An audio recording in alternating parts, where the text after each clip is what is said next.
আসসালামু আলাইকুম। আজকের অনলাইন ক্লাসে সবাইকে স্বাগতম। গতকালকে আমরা যে ক্লাসটি করেছিলাম সেটি হলো উৎপাদনের আহ, প্রাথমিক ধারণা নিয়ে। উৎপাদন কি, উৎপাদন উপকরণ কয়টি, উৎপাদন অপেক্ষক কি এবং অপেক্ষক কয় ধরনের হয়ে থাকে। আজকে আমরা যে বিষয়গুলো নিয়ে আলোচনা করব তার মধ্যে অন্যতম হলো মোট উৎপাদন কি, গড় উৎপাদন এবং প্রান্তিক উৎপাদন কি। এটি জানার পাশাপাশি এদের মধ্যে একটি সম্পর্ক রয়েছে, সেই সম্পর্কটা নিয়ে আমরা আলোচনা করার চেষ্টা করব। তো আমি লিখেছি মোট উৎপাদনকে বলা হয় টোটাল প্রোডাকশন, এটাকে আমরা টিপি দিয়ে লিখি।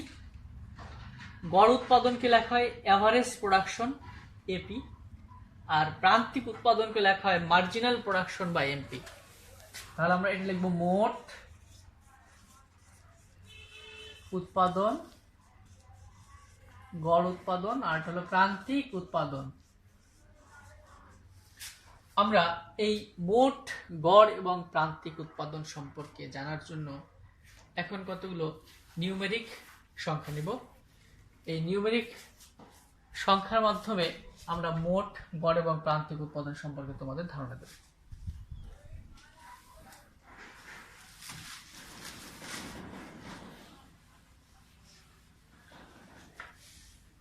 তার আগে একটু বলে নেই যে মোট উৎপাদন কি।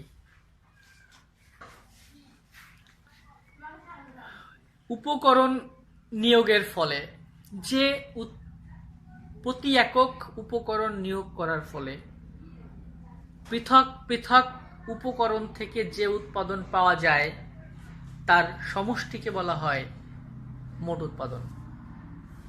আমি একটা উদাহরণ দিয়ে বলছি যে আমি একটা মার্কার মার্কার তৈরি করতে চাই। তো এই মার্কার তৈরির জন্য আমরা 10 জন লেবার নিয়োগ করলাম। তা প্রথম জন 5টি করে, দ্বিতীয় জন 4টি করে, তৃতীয় জন 7টি করে, এরকম 10 জন লেবার আলাদা আলাদা কি করে মার্কার উৎপাদন করে। দিন শেষে যদি সবগুলো একত্রে করা হইলো সেটির নাম হলো মোট উৎপাদন। আর এই মোট যে পরিমাণ উৎপাদন হলো তাকে যদি আমি লেবার সংখ্যা দিয়ে ভাগ করি সেটিকে বলবো আমরা গড় উৎপাদন। আর প্রান্তিক উৎপাদনের ধারণাটি হলো আমরা অতিরিক্ত একজন নিয়োগ করলে অতিরিক্ত যে উৎপাদন পাবো সেটি হলো প্রান্তিক উৎপাদন। তো আমরা একটি সফট তৈরি করি। আমরা মনে করি যে লেবার নিয়ে আমরা প্রোডাকশনে যাচ্ছি। তো এদিকে শ্রম বা লেবার আর সকল উপকরণ স্থির। এটা হলো মোট উৎপাদন, এটা হলো গড় উৎপাদন এভারেজ প্রোডাকশন, আর এটা হলো মার্জিনাল প্রোডাকশন এমপি। শ্রমিক 1 জন, 2 জন, 3 জন, 4 জন, 5 জন, 6 জন, 7 জন শ্রমিক আমরা নিলাম। আমরা ধরে নেই একজন শ্রমিক কোনো একটি দ্রব্যের 40 একক, 40 ইউনিট, 40 একক উৎপাদন করে।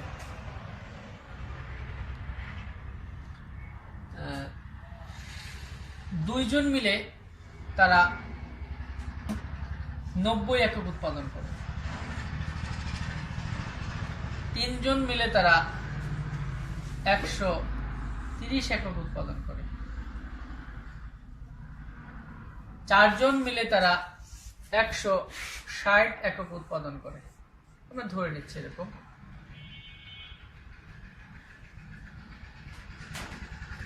5 জন মিলে তারা 180 একক উৎপাদন করে। 6 জন মিলে তারা 190 একক উৎপাদন করে। 7 জন মিলেও, মানে সপ্তম জনের তিনিও সবাই মিলে মোট এই 190 একক উৎপাদন করবে। অর্থাৎ এই 7 জন শ্রমিক মোট উৎপাদন করে 190 একক।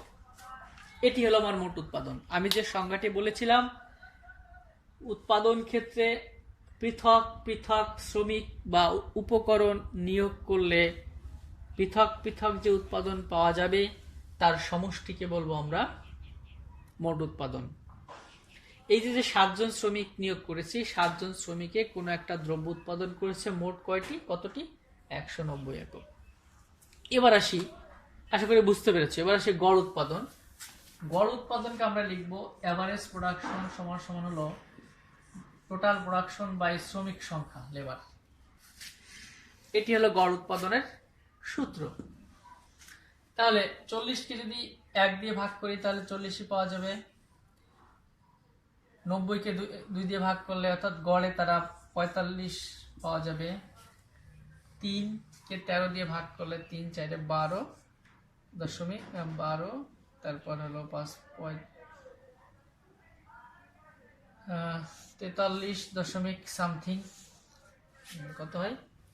3 4 12 থাকে হলো 1, 10 এর ভিতর 3 যায় হলো 3 বার 10, আবার 3 এরকম হবে 43.33 ইউনিট। 4 দিয়ে ভাগ করলে হবে 40, 5 দিয়ে যদি ভাগ করি 3 5 15 আর 3 6 36, আশা করি ঠিক হবে। 3 5 15 থাকে 3, 30 5 36। এভাবে যদি 6 দিয়ে ভাগ করি তাহলে 3 6 18, এরপর 1.10 এর ভিতর 1 যায়, তারপর 4, 40 এর ভিতর যায় মানে 6 সামথিং। এরপর 7 দিয়ে যদি ভাগ করি 7 যায় হলো 2 বার, 7 দুগুণে 14, 50, 7 7 49, 27 সামথিং, 27 এটা হলো গড়। তোমরা এটি বাসায় বসেও করতে পারো যে আসলে গড়টা কি। আমি দেখিয়ে দিয়েছি। প্রথমে 40কে 1 দিয়ে ভাগ করেছি, 90কে 2 দিয়ে ভাগ করেছি, 130কে 3 দিয়ে ভাগ করেছি, 160কে 4 দিয়ে ভাগ করেছি। এভাবে আমি গড়টি পেয়েছি। তাহলে গড় উৎপাদন হলো মোট উৎপাদনকে উপকরণের পরিমাণ দিয়ে যদি ভাগ করি তাহলে আমরা গড় উৎপাদন পাওয়া যাবে।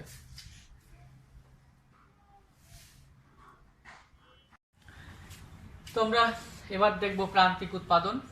প্রান্তিক উৎপাদন এভাবে আমি বোঝানোর চেষ্টা করে থাকি। সেটি হলো অতিরিক্ত 1 একক উপকরণ নিয়োগ করলে অতিরিক্ত যে উৎপাদন পাবো সেটি হলো প্রান্তিক উৎপাদন। একটু খেয়াল করো যে একজন শ্রমিক কাজ করে হলো 40 ইউনিট। আমরা টোটাল থেকে দেখবো, এভারেজটা না। তাহলে আগে ছিল 0 জন, অর্থাৎ যখন ছিল না আর যখন কাজ করে দুটের ব্যবধান, অর্থাৎ যখন 0 লেবার 0 উৎপাদন, তাহলে আমরা যদি পাবো 40ই পাবো, অর্থাৎ 40 থেকে 0 বিয়োগ দিলে যা থাকে। এবার একটু খেয়াল করো যে একজনে যদি 40টি উৎপাদন করে তাহলে 2 জনে করে কয়টি? 2 জন মিলে করে 90টি। দ্বিতীয় জনে করে কয়টি? আমাদের এটি হলো প্রান্তিক উৎপাদন। একটু খেয়াল করো যে অতিরিক্ত একজন, আগে ছিল একজন আর একজন যোগ হয়েছে, এবার আমার শ্রমিক হলো 2 জন, 2 জন মিলে করেছে 90টি। তাহলে শুধু দ্বিতীয় জন করে কত?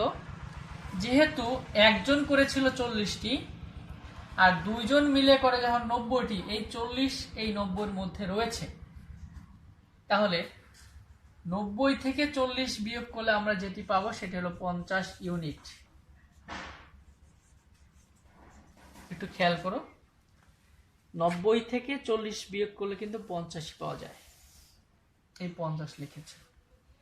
এভাবে তৃতীয় জন 3 জন মিলে করে হলো 130 ইউনিট। আমরা জানি 2 জনে করেছিল 90, 3 জনে 130, এই 130-এর মধ্যে এই 90 রয়েছে। তাহলে 130 থেকে যদি আমরা 90 কি করি বিয়োগ দেই তাহলে আমরা কি পাবো? মনে হয় 40ই হবে। অর্থাৎ এই তৃতীয় জন উৎপাদন করে 40 ইউনিট। এরপরে চতুর্থ জনে কি উৎপাদন করে সেটি আমরা দেখব। তাহলে 3 জন মিলে 130 আর 4 জন মিলে 160, তাহলে চতুর্থ জন উৎপাদন করে 160 থেকে 130 বিয়োগ দিলে যেটি পাওয়া যাবে সেটি হলো 30 ইউনিট। আমি একটু সোজা করে দিই, তাহলে তোমাদের বোঝার সুবিধার জন্য আমি বক্স করে দিয়েছি। এই বক্সটি আমাদের কাজে লাগবে এই উৎপাদনের সকল ক্লাস শেষ না হওয়া পর্যন্ত। এবার আমরা চতুর্থ জন উৎপাদন পেয়ে গেলাম 30 ইউনিট সে করে। 4 জন মিলে 160 করেছে, 5 জন মিলে 180, তার মানে এই 180-র মধ্যে 4 জনের কাজও রয়েছে। তাহলে পঞ্চম জন অতিরিক্ত আর একজন, যে পঞ্চম জন নিয়োগ দিলাম, সে করলো 20 ইউনিট। এভাবে ষষ্ঠ জন যখন আমি নিয়োগ করি, আমার মোট উৎপাদন 180 থেকে বেড়ে 190-তে দাঁড়ায়। উৎপাদন কিন্তু বাড়ছে। এই ষষ্ঠ জন করে এলো আমার 10 ইউনিট। এরপরে আমি যাই সপ্তম জনের ক্ষেত্রে। ষষ্ঠ জন যখন আমি নিয়োগ করেছিলাম তখন আমার মোট উৎপাদন ছিল 190। সপ্তম জন যখন আমি নিয়োগ করেছি, অর্থাৎ 7 জন মিলেও তারা 190 করেছে। তাই 6 জনও 90 করে, 7 জনও 90 করে, অর্থাৎ সপ্তম জন, অর্থাৎ যিনি সর্বশেষে যোগ দিয়েছেন, তার উৎপাদন হলো 0 একক। তিনি কোনো কাজ করেননি, অর্থাৎ তাকে দিয়ে কোনো আমার উৎপাদন হয়নি। এই কথাটা তোমরা একটু খেয়াল করে রেখো, মনে রেখো। এটা কিন্তু একটা বড় কোশ্চেন, যে কেন এটা 0 হলো বা কেন 0 হয়। 0 হওয়ার পর আমরা কি আর উৎপাদন করব কি করব না, নিয়োগ দিব কি দিব না। তাহলে আমি আবার একটু বলছি যে অতিরিক্ত 1 একক উপকরণ বা অতিরিক্ত 1 একক শ্রমিক নিয়োগ দেওয়ার ফলে অতিরিক্ত যে উৎপাদন পাওয়া যায় তাকে বলবো আমরা প্রান্তিক উৎপাদন। তাহলে যদি বলা হয় শ্রমের প্রান্তিক উৎপাদন কি, অতিরিক্ত 1 একক শ্রমিক নিয়োগ করলে অতিরিক্ত যে উৎপাদন পাওয়া যাবে তাকে বলবো আমরা শ্রমের প্রান্তিক উৎপাদন। যদি বলা হয় মূলধনের প্রান্তিক উৎপাদন কি, অতিরিক্ত 1 একক মূলধন নিয়োগ করার ফলে অতিরিক্ত যে উৎপাদন পাওয়া যাবে তাকে বলবো আমরা মূলধনের প্রান্তিক উৎপাদন। যেহেতু আমরা একটা শ্রম নিয়েছি, তাহলে আমরা এটা বলতে পারি এমপিএল, মানে প্রান্তিক উৎপাদন কিসের, লেবারের। এটাকে বলে টিপিএল, মানে প্রান্তিক উৎপাদন কিসের, লেবারের। এপিএল কিসের, লেবারের। আমি আর একবার বলছি, প্রথম জন উৎপাদন করে 40 ইউনিট, দ্বিতীয় জন, 2 জন মিলে 90, তাহলে দ্বিতীয় জন করে কত, 50 হবে, তৃতীয় জন 40, এরপরে চতুর্থ জন 30, পঞ্চম জন 20, ষষ্ঠ জন কত, 10, সপ্তম জন 0। এবার একটু খেয়াল করো, আমরা যে বলেছিলাম মোট উৎপাদন কত, 190, এটি যোগ করলে 190 পাওয়া যাবে। একটু খেয়াল করো, 40 আর 50 90, 90 আর 40 130, 130 আর 30 160, আর 20 180, আর 10 190, অর্থাৎ এই প্রান্তিক উৎপাদন যোগ করলে আমরা কি পাই, 190 পাই উৎপাদন। তার মানে মোট উৎপাদন এবং প্রান্তিক উৎপাদনের সাথে একটা সম্পর্ক রয়েছে, গড় উৎপাদনের একটা সম্পর্ক রয়েছে। আমরা এটা নিয়ে পরবর্তী ক্লাসে আলোচনা করব। তো যে বিষয়টি তোমাদেরকে বোঝানোর চেষ্টা করেছি, মোট উৎপাদন কি, গড় উৎপাদন কি এবং প্রান্তিক উৎপাদন কি, এই মোট, গড় এবং এই প্রান্তিক উৎপাদন, এই 3 ধরনের, মানে তিনটি টাইপ, এটি যদি বুঝতে পারো তাহলে আমার যে পরবর্তী ক্লাস, সেই ক্লাসগুলো তোমরা আরো সুন্দরভাবে বুঝতে পারো বলে আমি আশা করছি। তোমরা একটু বাসায় প্র্যাকটিস করো, একটু আরেকটু জিনিস খেয়াল করবা, যে এইগুলো যোগ করলে কিন্তু আবার এটা পাওয়া যায়। যেমন 40 আর 50 যোগ করলে 90 পাওয়া যায়। এই 90-এর সাথে যদি আমি এই 40 যোগ করি তাহলে 130 পাই। 130-এর সাথে 30 যোগ করলে 160, 160-এর সাথে 20 যোগ করলে 180, এবং 180-এর সাথে 10 190, 190-এর সাথে 0 যোগ করলে 190 পাওয়া যায়। অর্থাৎ মোট, গড় এবং প্রান্তিক উৎপাদনের মধ্যে একটা সম্পর্ক রয়েছে। এটি চিত্রের মাধ্যমে আমরা আবার আগামী ক্লাসে দেখব। তো আজকে এ পর্যন্তই, আগামী ক্লাসে আবার তোমাদের সাথে দেখা হবে। সবাই ভালো থেকো, সুস্থ থেকো, এবং যে যেখানেই থাকো না কেন পড়াশোনাটা চালিয়ে নিও। এই প্রত্যাশায় সবাই ভালো থাকে। আল্লাহ।